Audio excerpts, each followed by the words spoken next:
More than 95% of confessions heard by Catholic priests never leave the memory of the confessor in any usable detail, because canon law forbids even indirect disclosure on the penalty of excommunication. By the end, you will understand why. The popular story of the haunted priest and the unforgettable confession is usually wrong. The version people prefer is simple. An old priest sits in a dark confessional. A sinner whispers something monstrous. The priest carries that secret like a wound for the rest of his life. It makes for powerful fiction.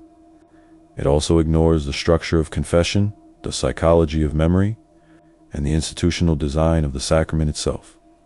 Lesser known fact. Under Canon 983(1) of the Code of Canon Law, the seal of confession is absolute and violation.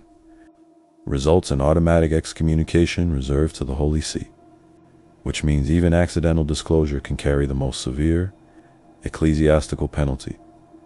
That legal and theological framework matters more than emotion. Confession is not an interview. It is not an investigation. It is a ritual with defined limits. The penitent speaks, the priest listens briefly, offers counsel, assigns penance, grants absolution if conditions are met. The average duration of individual confessions in parish settings is often under 5 minutes. Lesser known fact. Studies of parish practice in the United States and Europe suggest that during major penitential seasons such as Lent, a single priest may hear 150 to 300 confessions in a week, which makes detailed long-term retention of individual narratives statistically unlikely. Now consider the most common belief, that priests hear crimes regularly and do nothing. It sounds plausible because crime exists, guilt exists, and confession exists. Put them together and the mind imagines a pipeline of hidden horror. Popular media reinforces it, but the missing detail is simple. Most confessions concern ordinary, moral failings, anger, dishonesty, sexual conduct, neglect of prayer, family conflict. That is not speculation. It aligns with pastoral accounts and a theology of habitual sin. Severe criminal admissions are rare, and estimates vary widely because no formal data can be collected without breaking the seal. Lesser known fact. In surveys of clergy about pastoral experiences, when asked about the frequency of serious criminal admissions in confession, many report encountering such admissions rarely or never in decades of ministry, though exact percentages cannot be verified due to the seal. Why does the myth persist? Because extreme cases are memorable. A single story, told once, becomes multiplied in retelling. The human brain weighs vivid anecdotes more heavily than base rates. That cognitive bias is documented in psychology literature as the availability heuristic. Lesser known fact. Research in cognitive psychology demonstrates that vivid, emotionally charged stories are recalled and repeated at significantly higher rates than statistical information, which helps explain why rare confessional anecdotes overshadow ordinary reality. Let us take the claim that priests shield criminals by advising silence. It sounds sinister. The logic offered is that the CO prevents reporting, so the confessor becomes complicit. But this skips the internal structure of sacramental theology. Absolution requires contrition and a firm purpose of amendment. Lesser known fact. According to Catholic teaching, as summarized in the Catechism of the Catholic Church, absolution is invalid if the penitent lacks genuine intent to change behavior, meaning a priest must withhold absolution if the penitent plans to continue. A grave crime cause and effect matter here. If a penitent confesses theft but intends to steal again, the priest cannot validly absolve. If a penitent confesses abuse but refuses to seek help or cease behavior, absolution must be delayed. The sacrament is not a legal loophole. It is a conditional act of reconciliation. Imagine a battlefield scenario of moral crisis, rather than, bullets. A soldier admits to looting civilians during deployment. The myth says the priest says nothing and sends him back into the field unchanged. In reality, absolution without repentance would contradict doctrine. The priest can insist on restitution and cessation before absolution. Lesser known fact. Military chaplains operate under both ecclesiastical law and military regulation, and, while the seal remains absolute, chaplains are trained to encourage self-reporting and accountability when crimes are confessed outside sacramental form. Another belief claims that priests remember specific shocking confessions forever. Memory science complicates that idea. Human recall degrades rapidly without rehearsal. Emotional arousal can enhance memory of gist but distort details. The confessional setting discourages rehearsal. Priests are forbidden to reference content even indirectly. Lesser known fact. Experimental studies show that without deliberate reinforcement, recall accuracy of complex narratives declines significantly after 48 hours, particularly when the listener processes dozens of similar narratives in sequence. Why does one confession stick? Often because it intersects with the priest's own biography, fears, or theological questions. That is psychology, not supernatural imprint. It may also stick because it illustrates a broader, moral pattern rather than because of sensational detail. There is also the belief that priests act as detectives, piecing together crimes from fragments of confessions. That misunderstands the sacramental boundary. The priest may not use knowledge gained in confession to guide external action in a way that reveals the penitent. Lesser known fact. Canon law forbids even indirect use of knowledge gained in confession to the detriment of the penitent, which means a priest cannot alter administrative decisions based on sacramental knowledge without risking violation of the seal. Consider the structural trade-off. Absolute confidentiality encourages candor. Candor may facilitate repentance, but confidentiality also restricts external intervention. This is not accidental. It is a deliberate design of the sacrament. Lesser known fact.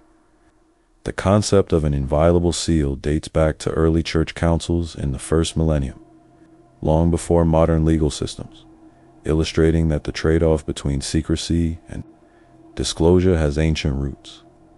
Let us address another myth, that confession provides psychological relief equivalent to therapy. It can provide relief, certainly, but therapy and confession differ in duration, scope, and method.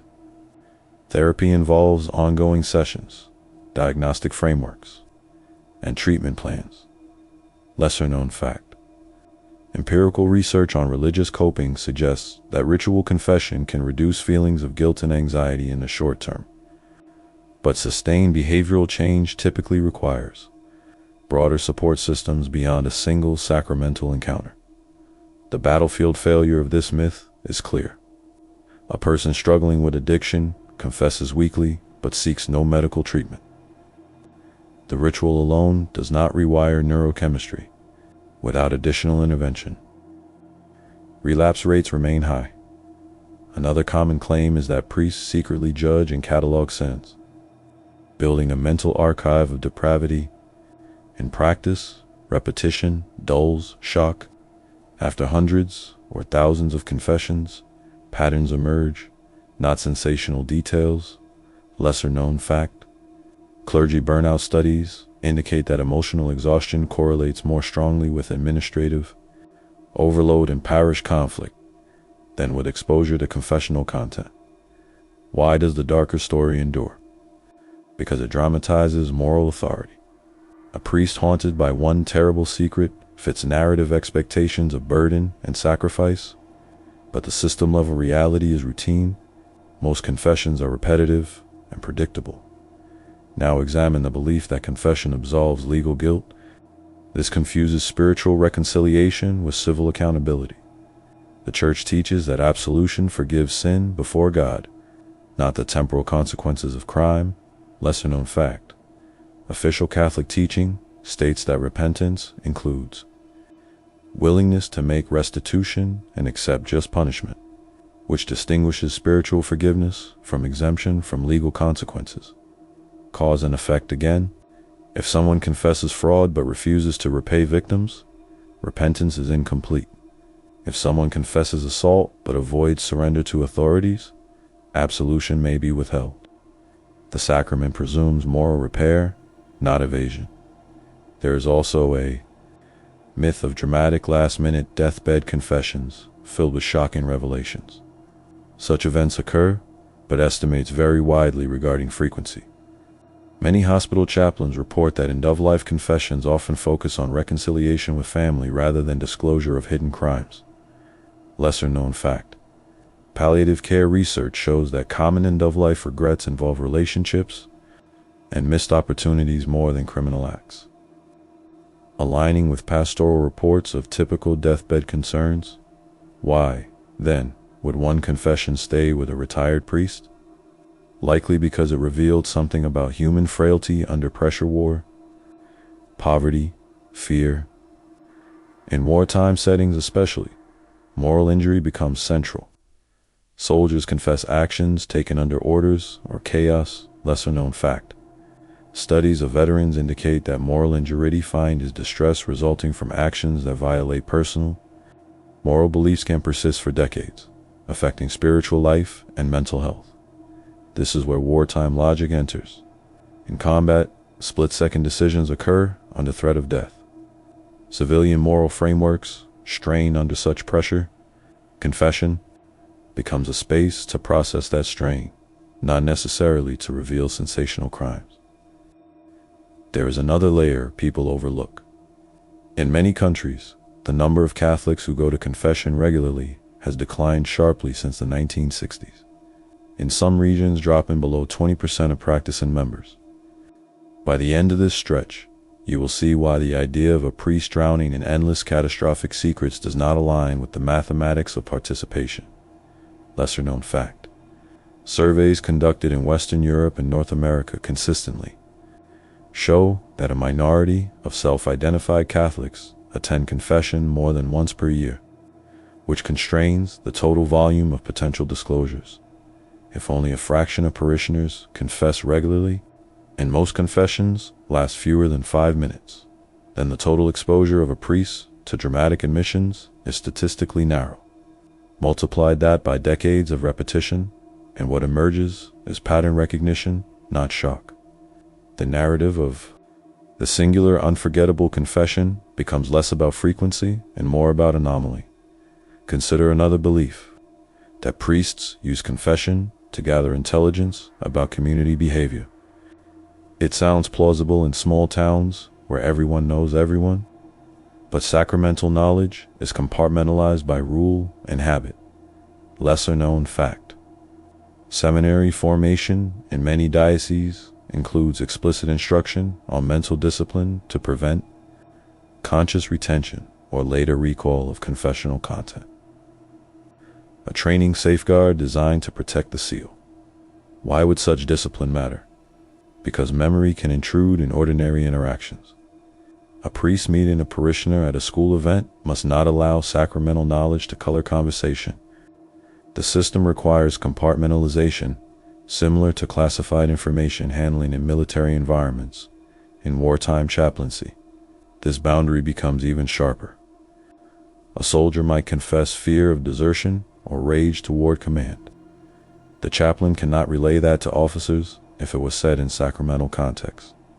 Lesser-known fact: U.S. military regulations recognize privileged communication with chaplains, and courts have upheld confidentiality protections, similar in scope to attorney-client privilege. Now imagine a forward operating base in a conflict zone. Indirect fire at night, casualty evacuation at dawn. A soldier kneels in a makeshift chapel. He confesses anger, hatred, perhaps an act committed in chaos. The myth says the chaplain becomes a silent accomplice. The reality is narrower and harsher. Absolution depends on repentance. If the soldier intends repetition, absolution is withheld. If the soldier seeks forgiveness but refuses restitution where possible, the process remains incomplete. The sacrament addresses interior disposition, not tactical outcome. Lesser-known fact: research on moral injury among combat veterans indicates that spiritual counseling, including confession for those who practice it, can reduce symptoms of shame, but does not eliminate post-traumatic stress disorder, highlighting limits of ritual intervention. Another recurring claim is that confession allows offenders to cleanse conscience cheaply, returning to wrongdoing with psychological reset. This assumes that ritual erases memory of consequence. Behavioral science suggests otherwise. Lesser-known fact. Studies of recidivism show that remorse without structural change, such as therapy, community support, or legal supervision, has a limited predictive value in preventing repeat offenses. The missing piece is that confession is designed to reinforce conscience, not bypass it. When practiced sincerely, it intensifies awareness of wrongdoing rather than dulling it. That is the intended psychological mechanism. Let us examine the idea that priests themselves are emotionally scarred by exposure to sin. Some are. Clergy burnout is documented, but burnout correlates more strongly with workload and administrative stress than with confessional content. Lesser-known fact. A 2019 review of clergy well-being found that role overload and parish conflict were stronger predictors of emotional exhaustion than sacramental duties. Why? Then, would a retired priest say one confession stuck? Often because it intersected with historical trauma. Perhaps a wartime act confessed decades later. Perhaps participation in atrocity under coercion. War magnifies moral stakes. Lesser-known fact. Estimates of civilian casualties in major 20th century conflicts run into the tens of millions, and many survivors carried unprocessed guilt or grief into peacetime, shaping spiritual conversations. For years. In that context, confession becomes less about crime and more about memory of violence. A priest may hear the voice of a man who once pulled the trigger in fear. The weight that lingers is not shock, but recognition of how systems push individuals into corners. Another myth claims that confession is obsolete in modern legal systems because secular courts handle wrongdoing. That misunderstands dual domains. Law adjudicates action. Religion addresses conscience. Lesser-known fact. Legal systems in most democracies operate on standards of evidence and procedure, whereas sacramental theology operates on interior contrition, illustrating parallel but distinct jurisdictions of judgment. The hidden driver behind the mythology is discomfort with secrecy. Modern culture equates transparency with virtue. An absolute seal appears suspicious. Yet confidentiality underpins many professions. Medicine, law, counseling. Lesser-known fact. Attorney-client privilege and doctor-patient confidentiality are widely recognized in statutory law, reflecting societal acceptance of protected communication in specific contexts. When people hear secret, they imagine concealment of horror. They rarely imagine routine admission of impatience, gossip, envy, laziness. Those are statistically more common human failures. In battlefield terms, the myth fails because it assumes extraordinary conditions as baseline. Most days in war involve waiting, maintenance, paperwork. Most confessions involve ordinary moral maintenance. There is also a misunderstanding about frequency of severe admissions such as murder. Homicide rates in many developed countries range between 1 in 6 per 100,000 people annually. Even if every offender confessed, which is unlikely, the number per parish would be minuscule. Lesser-known fact. Global homicide rate estimates by the United Nations Office on Drugs and Crime place the worldwide average around 6 per 100,000 population. With significant regional variation, the arithmetic matters.